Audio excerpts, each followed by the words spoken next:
మన ప్రభు అయిన యేసుక్రీస్తు వారి పేరట దేవుని పిల్లలైన వారందరికీ నా హృదయపూర్వక వందనాలు. అయితే ఈరోజు దేవుడు నాకు ఇచ్చినటువంటి తన కృపను బట్టి కొన్ని మాటలు పంచుకోవాలటువంటి ఆలోచన కలిగి ఉన్నాను. అది ఏమిటి అని అంటే,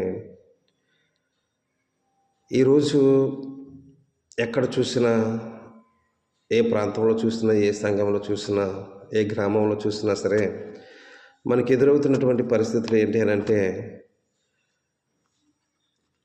ప్రతి వారు అంటే దేవుని యందు విశ్వాసం ఉంచి దేవుని తన సొంత కుమారుడుగా అంగీకరించి ఈ లోకములో నుంచి ప్రత్యేకింపబడి సంఘానికి వెళుతూ ఆ సంఘములో క్రమక్రమముగా ఎదుగుతున్నటువంటి వేళ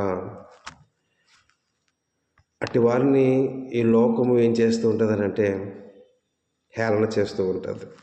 మనం చూస్తున్నటువంటి ప్రాంతాలు అలా మనము కూడా అనేక మందిని హేళన చేసినటువంటి వారు కూడా చాలామంది ఉండే ఉంటాం. ఎందుకనంటే, ఎప్పుడైతే ఈ లోకము నుండి ప్రత్యేకమైనటువంటి జీవితాన్ని కలిగి దేవుని కృప ద్వారా రక్షించబడి దేవునిలోకి నడిపించబడినటువంటి ప్రతి వారిని కూడా లోకము ఏం చేస్తుందనంటే హేళన చేస్తూ ఉంటుంది. ఎలాగనంటే, ఇప్పుడు నేనున్నాను అనుకోండి, ఒకప్పుడు నేను ఈ లోకంలో ఉన్నటువంటి వాడిని, రక్షింపబడిన తర్వాత కూడా అనేక పర్యాయములు లోకములో పడిపోయినటువంటి వాడును.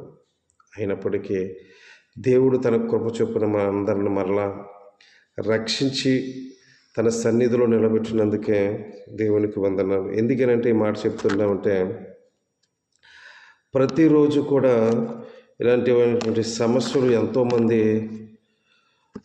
కలిగి ఉన్నారు. ఈరోజు మనం చూసినట్లయితే మనం ఎక్కడ చూసినటువంటి ఇలాంటి అవమానాలు ప్రతి క్రైస్తవులు కూడా ఎదుర్కొంటున్నట్లుగానే మనం చూస్తూ ఉన్నాం. ఎందుకనంటే, లోకము ఎలా ఉంటుందని అంటే అపహాసం చేస్తూ ఉంటుంది, లోకము ద్వేషిస్తూ ఉంటుంది, లోకము నవ్వుతూ ఉంటుంది.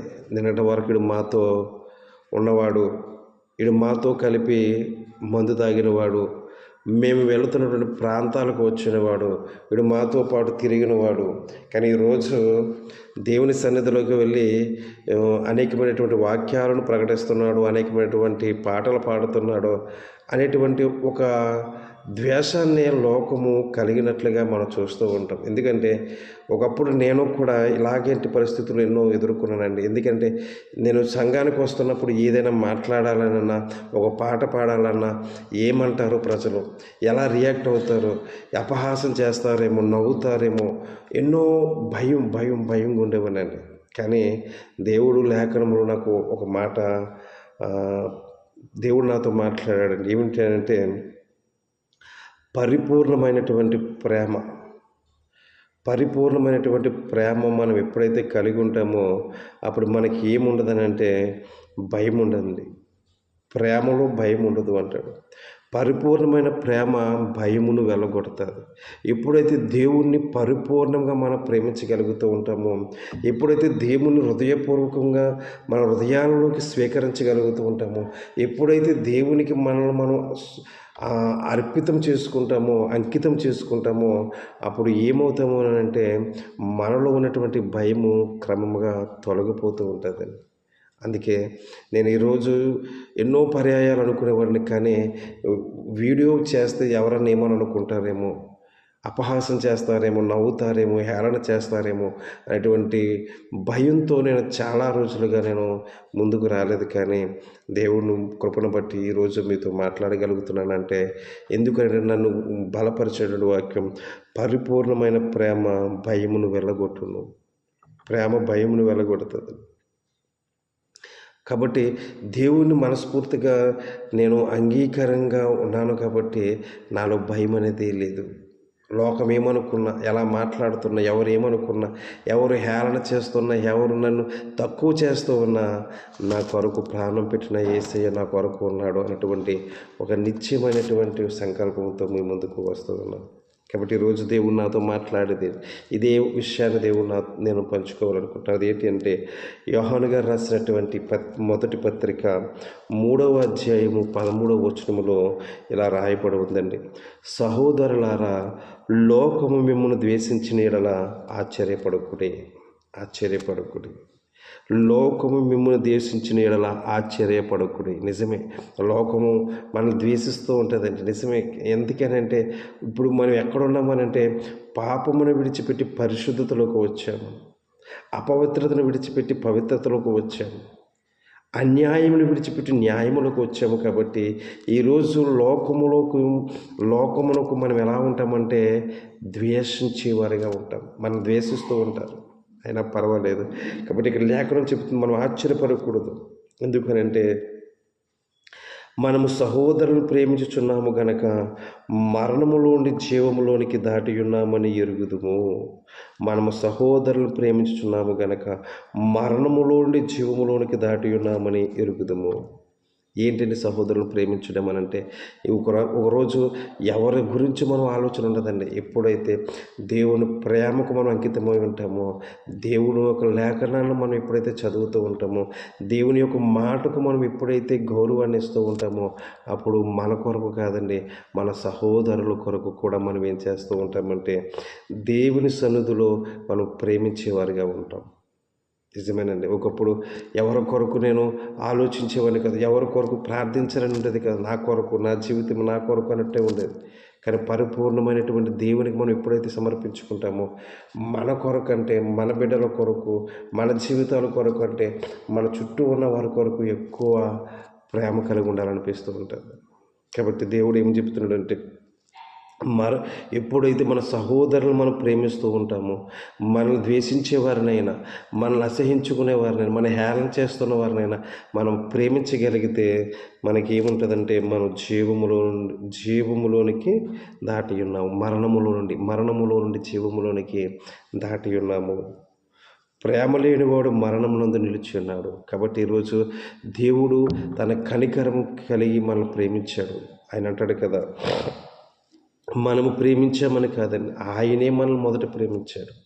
నేను కనికరం గలవాడనే ఉన్న ప్రకారం మీరు కూడా కనికరం కలిగి ఉండుడి అంటాడండి. కాబట్టి ఆయన కనికర సంపన్నుడు కనుక మనము కూడా ఏమని చేయాలంటే ప్రేమ కలిగి తన సహోదరులను ప్రేమించేవారిగా ఉన్నారు. ఏ సహోదరుని మీద ద్వేషం చేసుకోకూడదండి, ఏ సహోదరుని మీద ద్వేషపడకూడదు. ఆయన అంటాడు, ప్రేమ లేనివాడు మరణమునందు నిలుచున్నాడు. నువ్వు ఏది చేసినా చేయకపోయినా, నువ్వు ప్రేమ లేకపోతే మాత్రం నువ్వు ఎక్కడ నిలబడినట్లయితే మరణమునందు నిలబడినట్లు ప్రేమ లేకపోతే. బైబిల్ గ్రంథములో అన్నిటికంటే ముఖ్యమైనటువంటి పదముగా మనకి అపోస్తలుడైన పౌలు గారు కూడా తెలియపరుస్తూ ఉంటాడు, ప్రేమ లేనివాడు దేవుని ఎరగనివాడుగా ఉన్నాడని మనం చూస్తూ ఉంటున్నాం. ప్రేమ అనేది చాలా ముఖ్యమైనదండి. ఎందుకనంటే తన సహోదరుని ద్వేషించేవాడుగా ఉండకూడదు. మనకి ఈ పత్రికలోనే కనబడుతూ ఉంటారు. నేను దేవుని ప్రేమించుచున్నానని చెప్పుకొని తన సహోదరుని ద్వేషించిన వాడు ఎప్పటికీ కూడా చీకటిలోనే ఉన్నాడంట. కాబట్టి మనం ఏం చేయాలంటే ప్రేమ కలిగి ఉండాలి. ప్రేమ లేనివాడు మరణమునందు నిలిచున్నాడు. తన సహోదరుని ద్వేషించువాడు నరహంతకుడు. తన సహోదరుని ద్వేషించకూడదండి. ఈరోజు లోకమైతే ద్వేషిస్తూ ఉంటుంది. కానీ ఈరోజు ఆశ్చర్యకరమైన విషయం ఏంటంటే క్రైస్తవులుగా ఉండి, క్రీస్తుని అంగీకరించి, క్రీస్తు యొక్క రక్తంలో కడగబడి, క్రీస్తు యొక్క మందిరాలకు వస్తున్న వారు కూడా మార్పు చెంది నూతనమైన జీవితాలలో ఉన్నటువంటి వారిని చూసి ద్వేషిస్తూ ఉంటున్నారు. అది చాలా పొరపాటు అండి. ఇక లేఖనం చెబుతుంది, తన సహోదరుని ద్వేషించేవాడు నరహంతకుడు. అంటే మనం ఎప్పుడైతే ద్వేషం అనేది మనలో ఉంటుందో, మనం అతన్ని ఏం చేస్తాం, నరహంతకుడు. ఏ నరహంతకుని యందును నిత్య జీవం ఉండదని మీరు ఎరుగుదురు అన్నాడు. ఏ నరహంతుని యందు నిత్య జీవం అంటే ఎప్పుడైతే తన సహోదరుని ద్వేషిస్తూ ఉంటారో వారికి నిత్య జీవం అనేది లేనట్లుగా మనం చూస్తూ ఉన్నాం.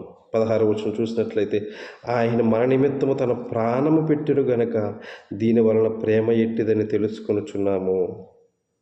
మన నిమిత్తం తన ప్రాణం పెట్టాడు. యేసు ప్రభు వారు ఈ లోకము మనము కూడా సహోదరుల నిమిత్తము ప్రాణం పెట్టబద్ధులమై ఉన్నాము. మనం కలిగితే మనం ఏం చేయాలంటే మన సహోదరుల కొరకు, మన చుట్టూ ఉన్నవారి కొరకు, కష్టాలలో ఉన్నవారి కొరకు, ఇబ్బందులలో ఉన్నవారి కొరకు, అనారోగ్యంలో ఉన్నవారి కొరకు, దేవుని ఎరగని ఈ లోకములో పడి ఈ లోకానుసారమైనటువంటి జీవితాలలో ఉన్నటువంటి ప్రతి వారి కొరకు మనం ఏం చేయాలంటే మనం ప్రార్థన చేయాలి.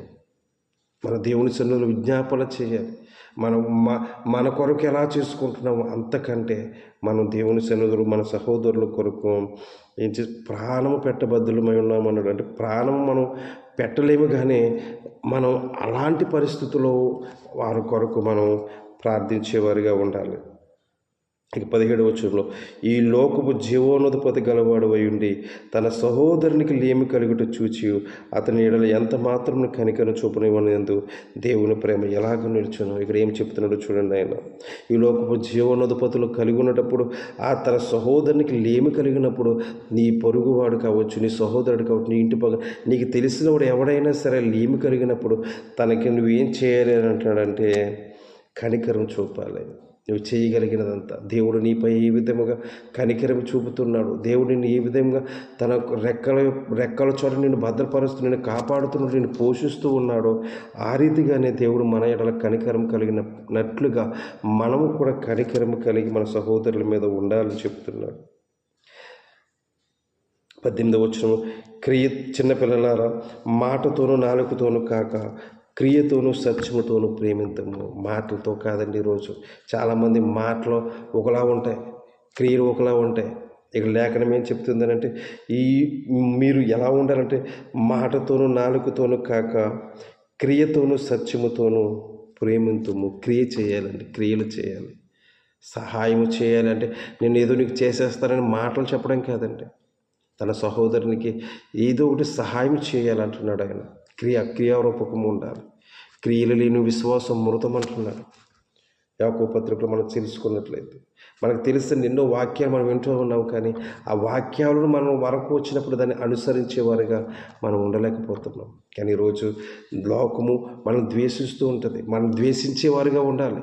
ఎప్పుడు కూడా లోకముతో కలిసిపోయేవారుగా ఉండకూడదండి. లోకముకు ప్రత్యేకమైన వారుగా ఉండాలి. లోకం మనం ద్వేషిస్తున్నప్పుడు మనం సంతోషపడాలంటే యేసుప్రభు వారు నా నిమిత్తము మీరు నిందలు, హింసలు, బాధలు అన్నీ కలిగినప్పుడు మీరు సంతోషించండి అంటాడండి. మత్తయి సువార్త మనం చదువుతున్నప్పుడు, మత్తయి సువార్త మనం చూసినప్పటికీ ఆయన ఈ లోకం మిమ్మల్ని ద్వేషిస్తున్నప్పుడు కానీ, మిమ్మల్ని అపహాసిస్తున్నప్పుడు కానీ మీరు ఏమీ కూడా కలతపడవద్దు, మీరేమి చింతపడవద్దు.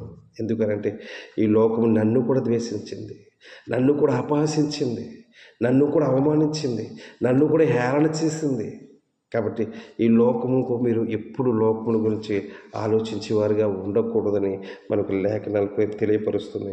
అదేవిధంగా 4వ అధ్యాయము 10వ వచనంలో చూసినప్పుడు మనము దేవుని ప్రేమించితమని కాదు, తానే మనల్ని ప్రేమించి మన పాపములకు ప్రాయశ్చిత్తమైనటకు తన కుమారుని పంపెను, ఇందులో ప్రేమ ఉన్నది అన్నాడండి. ఇందులో ప్రేమ ఉన్నది. మనం ప్రేమించలేదండి యేసుక్రీస్తు వారిని. యేసుక్రీస్తు వారు ఎవరో మనకు తెలియదు. మనం ఈ లోకంలో పుట్టి పెరిగిన తర్వాత యేసు ప్రభు అంటే మనకు ఎవరికి తెలియదండి నిజంగా. కానీ దేవుడు మన కొరకు ప్రాణం పెట్టాడని ఇదిగో మనకు తెలియపరుస్తున్నటువంటి ఈ లేఖనము, ఈ పరిశుద్ధ గ్రంథము ద్వారా మనం ఏం చేస్తున్నామంటే ఈరోజు నమ్ముతూ ఉన్నామండి. ఈరోజు మనము కూడా ప్రతి విషయంలో ఈ లోకములో ఉన్నటువంటి మనం ప్రత్యేకంగా వచ్చినప్పుడు ఈ లోకము మనం ద్వేషించిన, మనల్ని అపహాసించిన మనం ఏం చేయకూడదంటే దేవుడు మనల్ని ప్రేమించాడు కనుక, దేవుడు మనల్ని కనికరం చూపించాడు కానీ, దేవుడు మన ఎడల తన ప్రేమను వెల్లడిపరచడు. ఎలా వెల్లడిపరచడు అంటే తన యుక్త కాలంలో మన కొరకు మనం ఇంకా పాపులమై ఉండే కానీ, మనం ఇంకా బలహీనమై ఉండమని, మనం ఈ లోకములో ఎందుకు పనికి రాని వారమై ఉండే కానీ దేవుడు మన కొరకు తన ప్రాణాన్ని అర్పించాడండి. ఈ లోకం మనల్ని ద్వేషించిన, ఈ లోకం మనల్ని అపహసించిన, ఈ లోకం మనల్ని చూసి నవ్విన, ఈ లోకం మనల్ని చూసి హేళన చేసినా సరే, ఎన్ని రకాలుగా మాట్లాడుకున్నా మనం ప్రభువు కొరకే బ్రతకాలి. లోకము హేళన చేస్తుంది కదని వెనతిరిగిపోయే ఆలోచనలో ఉండకూడదండి. లోకంతో కలిసిపోకూడదు. ఎవరు ఇలాగంటున్నారు, మనం అక్కడికి వెళ్ళకపోతే మనం ఇలాగంటారు, ఇలా రాకపోతే అలాగంటున్నారు అనేటువంటి ఆలోచనలో ఉండకూడదండి. వారికి ప్రత్యేకముగా ఉండాలి. వారికి ప్రత్యేకంగా దేవుడు మనల్ని అదే కోరుకుంటున్నాడు. మీరు లోకంలో ఉన్న వాటిని ప్రేమించకుండా నా యందు మీరు ఉండాలి, నేను మీ యందు నిలిచి ఉండాలి అంటే మీరు నా యందు నిలిచి ఉంటే నేను మీ యందు నిలిచి ఉంటాను. నాకు వేరుగా ఉండి మీరు ఏమీ చేయలేరు. కాబట్టి లోకము ద్వేషించిన, అవమానించిన, నిందించిన, అపహాసించిన మనం క్రీస్తు కొరకే బ్రతకాలనేటువంటి ఒక నిర్ణయాన్ని క్రైస్తవ బిడ్డలైనటువంటి మీరందరూ కూడా కలిగి దేవునిలో ఇంకా నూతనమైనటువంటి జీవితాలకు అనేకమైనటువంటి బిడ్డలకు మాదిరికరంగా మనం బ్రతకాలి అంటే మనకు వస్తున్న నిందలు, అవమానాలు, భయాలు ఎన్నో జీవితాలు జరుగుతూ ఉంటాయి. అన్నిటినీ సహించుకుని ఎదుటివారికి మాదిరికరంగా మనం జీవించాలని ఈ మాటలు మీకు తెలియపరుస్తూ ఈ మాటలు ముగిస్తూ ఉన్నాను. చిన్న ప్రార్థన చేసుకున్నాం. పరిశుద్ధుడు మా తండ్రి, ప్రేమగల దేవ, ఇదిగో తండ్రి నాయన ఈ సమయమును ప్రభువా నాయన మీరు మాకు ఇచ్చినటువంటి ఈ లేఖన భాగమును బట్టి వందనాలు ప్రభువా. నిజమే తండ్రి అయా, మేము నాయన లోకం నుండి ప్రత్యేకింపబడిన దినాన ప్రభువా నాయన ఇదిగో లోకం మమ్మల్ని ద్వేషిస్తూ ఉంటుంది, మమ్మల్ని అపహాసిస్తూ ఉంటుంది, మమ్మల్ని చూసి హేళన చేస్తూ ఉంటుంది, నవ్వుతూ ఉంటుంది తండ్రి. అయినప్పటికీ ప్రభువా అయా ఈ లోకము మిమ్మల్ని తండ్రి నాయన అపహాసం చేసింది, హేళన చేసింది నాయన. మిమ్మల్ని తండ్రి నాయన ఇదిగో తండ్రి లెక్కలేనటువంటి జీవితాలుగా ప్రభువా ఇదిగో ఎవ్వరూ కూడా లెక్క చేయనటువంటి వారుగా అపహసించారు ప్రభువా. అయ్యా అయినప్పటికీ నాయన భారం అంతా భరించావు తండ్రి. ఏ పాపమును చేయలేని నీవు తండ్రి మా కోసము నాయన సహించావు తండ్రి. మేమైతే పాపులము, మేమైతే దుర్మార్గులు, మేమైతే తండ్రి నాయన ఈ లోకంలో పాపముల చేత పడినవారు దేవా. ఇదిగో తండ్రి నీ కృప చేత రక్షించావు తండ్రి. నీ మమ్మల్ని ప్రేమించావు కనుక నాయన మేము అనేకులకు ప్రేమించేవారుగా ఉండటానికి కృప చూపించి మమ్మల్ని తండ్రి మంచి మార్గం నడిపించావు. యేసయ్య పరిశుద్ధమైన నామమును బట్టి అడుగు వేడుకుంటున్నాము తండ్రి. ఆమేన్. ఆమేన్.